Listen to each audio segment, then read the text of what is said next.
C'est un fumet de poisson à la base. On a cuit nos pétoncles dans le fumet. On les a retirés. On a cuit les champignons, on les a retirés. On a laissé réduire.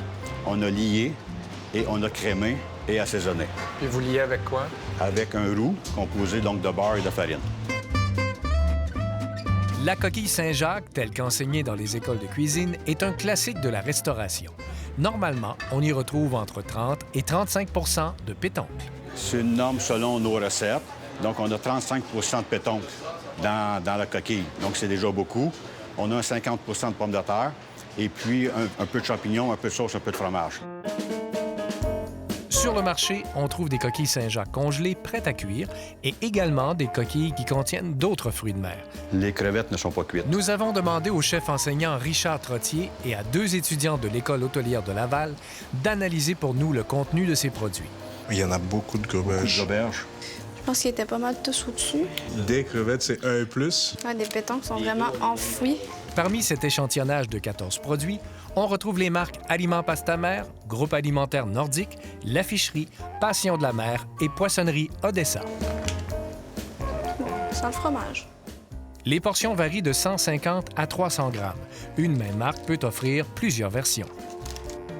Pendant ce temps, Jean-Paul Grappe, réputé chef enseignant à la retraite de l'ITHQ, goûte avec nous 2 des coquilles les plus chères de notre échantillonnage. Qu'est-ce que ça goûte? C'est assez insipide, hein? Est-ce que vous goûtez le homard ou... Pas vraiment. Bon, on va aller dans coquille de fruits de mer de luxe. Là, on a crevettes d'Argentine que j'aime beaucoup, langouste, homard et pétoncle. Déjà mieux que... Oui, c'est mieux beaucoup parce que mieux. là, je pense que le mariage des différents fruits de mer donne du goût là, à l'hôte et à la sauce. Là. Non, ça, c'est nettement mieux que ce produit-là. Un petit peu de sel en bouche, là. Un peu beaucoup. Un peu beaucoup, hein. Une coquille, 900 mg de sodium, OK? C'est énorme, ça. Ouais. Comme la plupart des aliments transformés, les coquilles de fruits de mer ne font pas exception quant au taux élevé de sodium et d'additifs. Rappelons que le taux quotidien maximum recommandé de sodium est de 2400 mg. Certains ont jusqu'à 800, 900, 1000 mg de sodium. Alors là, c'est seulement un repas, voire une entrée, bien souvent. Donc ça, c'est le gros défaut. Mais je dirais, c'est le défaut de tous les aliments pré-préparés. On trouve aussi de très nombreux additifs alimentaires. Ce qui est malheureux, c'est quand on regardait dans la liste des ingrédients aussi, il y en a tellement d'ingrédients qui va tuer le goût de fruits de mer qu'on cherche dans une coquille, en fait. Mais globalement, les grandes industries vont ajouter ces agents de saveur, de texture pour augmenter la durée de vie du produit. Il y a beaucoup d'ingrédients qu'on n'a pas à la maison. Hein, des extraits, dioxyde, de la citine de soya, du colorant, il y a plein de trucs. Quand c'est pas prononçable, là, la petite cloche à sonne pour moi, là, c'est vraiment.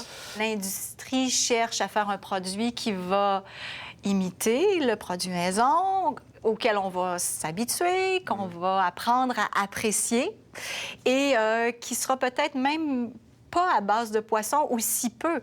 Parmi ceux que j'ai regardés, dans Passion de la mer, le poisson arrive en 20e position de la liste des ingrédients. Et ça, c'est quand j'enlève tout le contenu des parenthèses, là. C'était vraiment maigre en fruits de mer, puis très généreux en sauce. C'est quoi ça, chef? Il y a 0 crevettes dedans.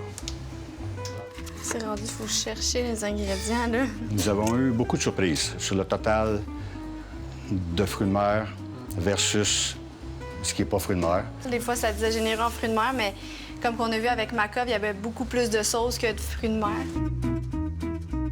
12 des 14 coquilles sont en deçà de 30 de fruits de mer. La coquille de fruits de mer de Groupe alimentaire nordique respecte le 30 de fruits de mer, mais on y trouve principalement de l'imitation de crabe, les crevettes et les pétoncles se retrouvant au 21e et 22e rang des ingrédients. Et certaines coquilles, il y avait des beaux morceaux de fruits de mer, des crevettes entières, des grosses crevettes, des pétoncles qui étaient gros. C'est le cas de la coquille du pêcheur d'Odessa, qui, avec son 75 de fruits de mer, semble être la plus généreuse. Mais, gros bémol, le premier ingrédient est du simili-crabe. Sur la base des ingrédients, il y a quelques compagnies qui vont commencer avec du poisson et du vrai poisson. Pour le choix, moi, je dirais commencer la liste des ingrédients puis essayer de trouver du vrai poisson ou des vrais fruits de mer dans les 3, 4 5 premiers ingrédients maximum. 285 grammes. Autre constatation, en pesant les produits, on voit que la majorité n'atteint pas le poids indiqué sur l'emballage, mais la plupart restent dans les limites tolérées par l'Agence canadienne d'inspection des aliments. Nous avons par contre avisé Odessa qu'il manquait 80 grammes à une de ses coquilles maison. La compagnie a réagi rapidement avec un grand professionnalisme. En effet, nous avons constaté des différences au niveau des poids. Nous avons donc rencontré notre personnel afin de discuter des méthodes de fabrication ainsi que du contrôle de la qualité pour être certain que cela ne se reproduise plus. Pour chaque produit qui n'aurait pas le poids réel indiqué, nous en ferons don à l'organisme Moisson Montréal.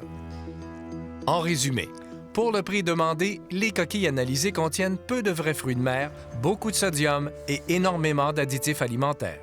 C'est pas un plat que je servirais à des invités pour un grand jour de fête, disons. Très honnêtement, ça ne veut pas dire que c'est pas bien, mais pour manger tous les jours, pour un repas quotidien, là, un lunch, si je me mets ça à chauffer au lunch, ça va être parfait. L'utilité, c'est de faire vite à l'heure du repas et je crois que c'est une erreur. Je crois sincèrement que c'est une erreur et qu'il faut élaguer ailleurs dans notre vie pour revenir un peu plus souvent derrière les casseroles.